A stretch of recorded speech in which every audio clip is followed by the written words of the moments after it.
ઉત્તરાયણે પતંગબાજોને જલસો પડી જશે। 15 કિલોમીટરની ઝડપે પવન ફૂંકાશે તો 48 કલાક પછી 3 ડિગ્રી સુધી ગગડશે પારો।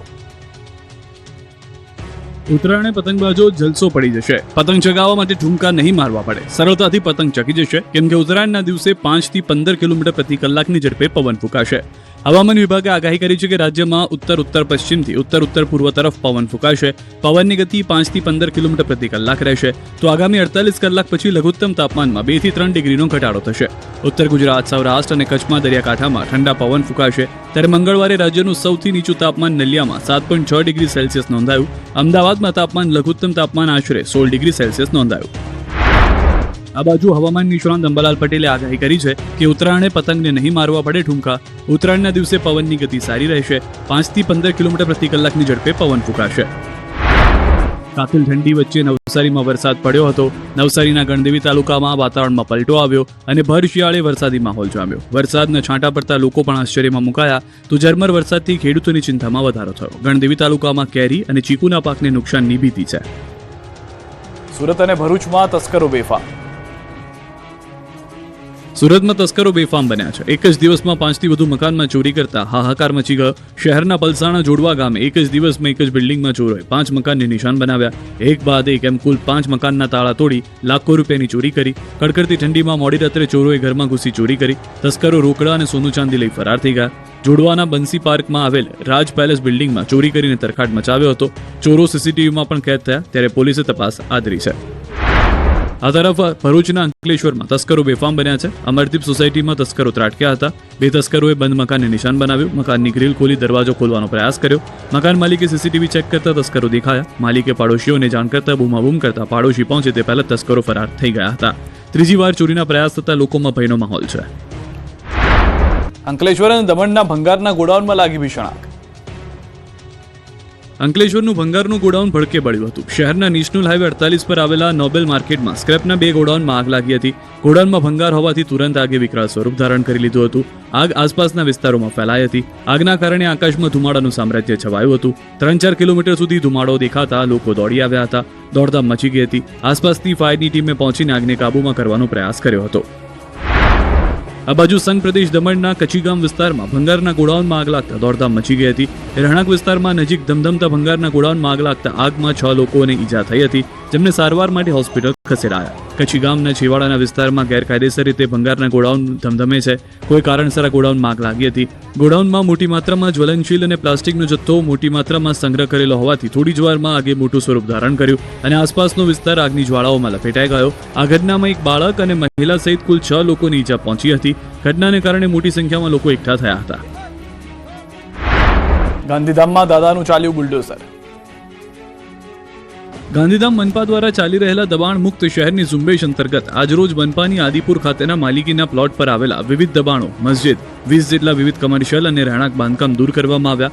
વહેલી સવારથી શરૂ થયેલ અભિયાનમાં અંદાજિત 4.5 કરોડની બજાર કિંમતની 2000 ચોરસ મીટર જેટલી જમીન ખુલ્લી કરવામાં આવી। આ કામગીરીમાં 3 હિટાચી, 4 જેસીબી, 2 બ્રેકર, 2 ડમ્પર, 6 ટ્રેક્ટરનો ઉપયોગ કરવામાં આવ્યો। કાયદો અને વ્યવસ્થાની પરિસ્થિતિ બની રહે તે માટે પોલીસ સ્ટાફ પણ હાજર રહ્યો હતો। ઊંઝામાં પાણીપુરી વાળાઓને ત્યાં તવાઈ સડેલા બટેકા ચણા મળ્યા। ઊંઝાના લોકો બહારની પાણીપુરી ખાતા પહેલા સાવધાન। અમે જે દ્રશ્યો બતાવવા જઈ રહ્યા છીએ તે જોઈને તમે ક્યારેય બહારની પાણીપુરી ખાશો નહીં, કેમ કે ઊંઝાના પાણીપુરીના કેટલાક વિક્રેતાઓ સડેલા બટેકા, ચણા અને કાળા મસ્ત તેલમાં પૂરી તળી લોકોના આરોગ્ય સાથે ચેડા કરી રહ્યા છે। આ અંગેની જાણ ત્યારે થઈ જ્યારે ઊંઝામાં કમળાના કેસ વધવા લાગ્યા, જેથી મનપાના ફૂડ વિભાગે પાણીપુરી વિક્રેતાઓને ત્યાં દરોડા પાડ્યા। ત્યાંના દ્રશ્યો જોઈ અધિકારીઓ પણ ચોંકી ગયા, કેમ કે ખાદ્યપુરી, તેલ, બટેકા, ચણા, પાણી મળી આવ્યા હતા, જેના સ્થળ પર નાશ જ કરી દેવામાં આવ્યો છે। સિંગતેલના ભાવમાં ફરી એકવાર મોટો ઉછાળો। રાજ્યમાં સિંગતેલના ભાવમાં ફરી એકવાર મોટો ઉછાળો જોવા મળી રહ્યો છે। છેલ્લા એક સપ્તાહમાં સિંગતેલના ભાવમાં ₹80 થી 90 સુધીનો વધારો નોંધાયો છે। હાલમાં 15 કિલોની સિંગતેલનો ડબ્બાનો બજારમાં ₹2725 થી લઈને 2750 સુધીનો ભાવ વેચાઈ રહ્યો છે। મગફળીના ભાવમાં થયેલા વધારાના સીધા અસર રૂપે સિંગતેલ મોંઘું બન્યું છે। સરકાર દ્વારા ટેકાના ભાવે મોટા પ્રમાણમાં મગફળીની ખરીદી કરવામાં આવી રહી છે, જેના કારણે ઓપન માર્કેટમાં પુરવઠો ઘટ્યો છે અને ભાવમાં વધારો થયો છે। વેપારીઓનું કહેવું છે કે સારી ગુણવત્તાની પિલાણ યોગ્ય મગફળીની બજારમાં અછત છે। સાથે સાથે વાર્ષિક ખાદ્યતેલની મોટી ખરીદી શરૂ થતાં માંગમાં વધારો થયો છે, જેના કારણે ભાવ સતત ઊંચા જઈ રહ્યા છે। વડોદરાના વાઘોડિયામાં દીપડાનો આતંક, 36 કલાકમાં 5 પશુઓનો કર્યો શિકાર। વડોદરાના વાઘોડિયાના પશુપાલકો દીપડાથી સાવધાન રહેજો. શિકારની શોધમાં ફરતા ફરતા આદમખોર દીપડાએ હવે વડોદરા સુધી ડેરો જમાવી દીધો છે. વાઘોડિયા પંથકમાં શિકારની શોધમાં આંટા મારતા દીપડાએ 36 કલાકમાં 5થી વધુ પશુઓનો શિકાર કરતા હાહાકાર મચી ગયો છે.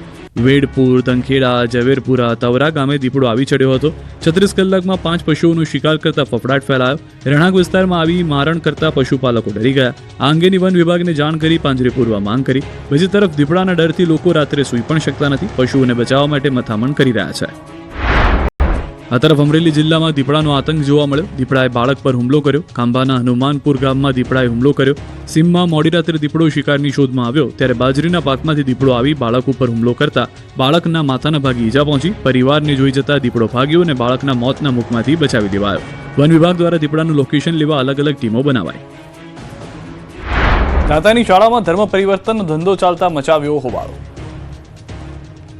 દાંતા તાલુકામાં ધર્મ પરિવર્તનની બાબતને લઈને ભારે લાગણી જેવી સ્થિતિ સર્જાય છે.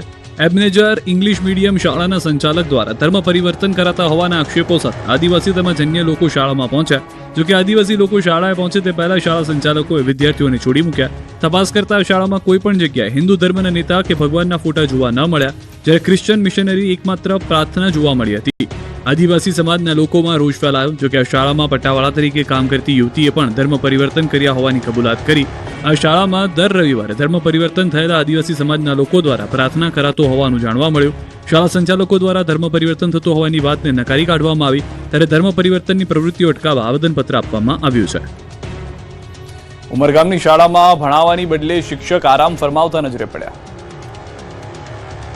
વલસાડ જિલ્લાના ઉમરગામ તાલુકાના નારગોલની એક પ્રાથમિક શાળામાં ચોંકાવનારા દ્રશ્યો સામે આવ્યા. જ્યાં શિક્ષક વર્ગખંડમાં જ બાળકોને રામ ભરોસે મૂકી અને ઊંઘી ગયા. ગામના એક અગ્રણીને ધ્યાને આવતા લોકોએ સ્કૂલ પર પહોંચી ચાલુ શાળાએ ઊંઘતા શિક્ષકને ઝડપી પાડ્યો.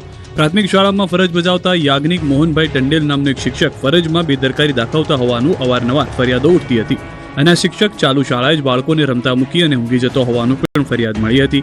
આ દરમિયાન ગામના પૂર્વ સરપંચને મળેલી માહિતીના આધારે તેઓ શાળામાં પહોંચ્યા, જ્યાં મહાશય શિક્ષક યાજ્ઞિક ટંડેલ ચાલુ શાળાએ વર્ગખંડમાં ટેબલ ખુરશી પર ઊંઘતા ઝડપાઈ ગયા. શાળાના મુખ્ય શિક્ષિકા પણ શાળામાંથી ગેરહાજર જણાયા. શિક્ષણ વિભાગને જાણ કરી બેદરકારી દાખવતા આવા શિક્ષક સામે કડક કાર્યવાહી કરવાની માંગ કરી. આથી શિક્ષણ વિભાગ પણ હરકતમાં આવ્યું હતું. કેમિકલ માફિયાઓએ જેતપુરની ભાદર નદીને પ્રદૂષિત કરી. રાજકોટના કેરાળી અને લુણાગરા ગામ પાસેથી પસાર થતી ભાદર નદી પ્રદૂષિત બની છે. તેની પાછળ જવાબદાર છે કેમિકલ માફિયાઓ. ભાદર નદી કેમિકલથી ઢંકાઈ ગઈ છે. નદી પર ફીણના ગોટે ગોટા જોવા મળી રહ્યા છે. ભાદર નદીમાં કેમિકલયુક્ત પાણી છોડવામાં આવતું હોવાનો ખેડૂતોને લોકો આક્ષેપ કરી રહ્યા છે. તેમજ અનેક વખત રજૂઆત કરવા છતાં કોઈ કામગીરી થતી ન હોવાનો પણ આક્ષેપ કરાયો છે. ભાદર નદીમાં કાશ્મીર જેવો નજારો થતા આસપાસના ખેડૂતોના પાકને નુકસાનીની ભીતિ સર્જાઈ રહી છે. પ્રદૂષિત પાણીથી જીવસૃષ્ટિને નુકસાન પહોંચી રહ્યું છે. ભાદર નદી પ્રદૂષિત થતી હોવાથી જીપીસીબી કોઈ કાર્યવાહી ન કરતી હોવાનો આક્ષેપ કરાઈ રહ્યો છે. જેથી ભાદર નદીમાં પ્રદૂષિત પાણી બંધ કરવામાં આવે તેવી આસપાસના ગામના ખેડૂતો અને લોકોની માંગ છે. અમદાવાદના હાટકેશ્વરમાં પાઇપલાઇનમાં ભંગાણ થતા પાણીનો ફુવારો ઉડ્યો, લાખો લીટર વેડફાયો. અમદાવાદ શહેરના હાટકેશ્વર સર્કલ નજીક જર્જરિત ઓવરબ્રિજ તોડવાની કામગીરી દરમિયાન ગંભીર બેદરકારી સામે આવી છે. ઓવરબ્રિજ તોડકામ દરમિયાન મુખ્ય પીવાના પાણીની પાઇપલાઇનમાં ભંગાણ પડતા લાખો લીટર ચોખ્ખું પાણી ઉછળીને બહાર આવ્યું હતું. પીવાના પાણીનો ભારે પ્રવાહ સર્કલથી લઈને સીટીએમ માર્ગ તરફ લગભગ 500 મીટર સુધી વહેણ સ્વરૂપે વહેતો રહ્યો અને અંતે સીધો ગટરમાં વેડફાઈ ગયો. જાહેર માર્ગ પર સર્કલથી સીટીએમ તરફ જતા રસ્તે ખોખરા સ્મશાનગૃહના ગેટ સામે જ પાણીનો ઊંચો ફુવારો જોવા મળ્યો. પાણી એટલી તીવ્રતાથી વહેતું હતું કે આસપાસના વિસ્તારમાં જાણે કે કેનાલમાં વરસાદી પાણી છોડવામાં આવ્યું હોય તેવી સ્થિતિ સર્જાઈ હતી અને ચોમાસા જેવા દ્રશ્યો સર્જાયા. એક તરફ શહેરમાં પાણીની તંગી અને બચતની અપીલો થઈ રહી છે, ત્યારે બીજી તરફ આવી બેદરકારીના કારણે લાખો લીટર પાણી વેડફાતું હોવા પર સ્થાનિકોમાં ભારે રોષ જોવા મળ્યો. લોકો દ્વારા જવાબદાર અધિકારીઓ સામે કાર્યવાહી કરવાની માંગ ઉઠી રહી છે. 3 દિવસથી આશરે 4 થી 5 ફૂટ ઊંચા ફુવારા સાથે પાણી વહેવા છતાં પણ સમસ્યાનું નિરાકરણ આવી શક્યું નથી. સુરતના બિલ્ડરની હત્યા કરનાર આરોપીનું પોલીસે કાઢ્યું સરઘસ. સુરત શહેરના કતારગામ વિસ્તારમાં એક બિલ્ડરની હત્યા કરાઈ હતી. કતારગામના ધનમોરા રોડ પર આવેલી એક સોસાયટીમાં ધોળા દિવસે બિલ્ડરની હત્યા કરાતા સમગ્ર પંથકમાં ચકચાર મચી ગઈ હતી. આ હત્યાને લઈને ચોંકાવનારો ખુલાસો થયો. આરોપીની પત્ની સાથે બિલ્ડરના આડા સંબંધ હોવાથી આરોપીએ બિલ્ડરને મોતને ઘાટ ઉતારી દીધો. વિપુલ માંધાણી નામના બિલ્ડરની આરોપીઓએ હત્યા કરી હતી. સુરત પોલીસે ગણતરીના કલાકોમાં બિલ્ડરના હત્યારાને પકડી પાડ્યો. બિલ્ડરની હત્યા કરનાર આરોપીઓને પકડી પાડી તેનું સરઘસ કાઢ્યું. આરોપીને ઘટના સ્થળે લઈ જઈ રિકન્સ્ટ્રક્શન કર્યું. પોલીસે આરોપી અશ્વિન સોલંકી અને હિતેશ સોલંકીને કાયદાનું ભાન કરાવ્યું. આરોપીઓ બિલ્ડર સાથે ઝપાઝપી કરી. આરોપીઓ બિલ્ડરને ચપ્પુના ઘા મારી મોતને ઘાટ ઉતાર્યો હતો. દાહોદમાં પોલીસે જ દારૂની હેરાફેરી કરતી પકડાઈ 3 કોન્સ્ટેબલ રાજસ્થાનથી કારમાં દારૂ ભરીને આવ્યા. બુટલેગરોને પકડતી દાહોદ પોલીસના કેટલાક જવાનો જ બુટલેગર બની ગયા છે. દાહોદમાં પોલીસ કર્મચારીઓ જ વિદેશી દારૂની હેરાફેરી કરતા પકડાયા છે. ચાકલિયા પોલીસ મથકમાં ફરજ બજાવતા 2 હેડ કોન્સ્ટેબલ અને 1 કોન્સ્ટેબલે રાજસ્થાનથી દારૂની કાર ભરી હતી. જોકે ગુજરાતમાં ઘૂસતા દાહોદ એલસીબીને બાતમી મળતા એલસીબીએ પીછો કર્યો. આ દરમિયાન એક કારનો અકસ્માત સર્જાતા તેનો ચાલક કાર મૂકીને ફરાર થઈ ગયો.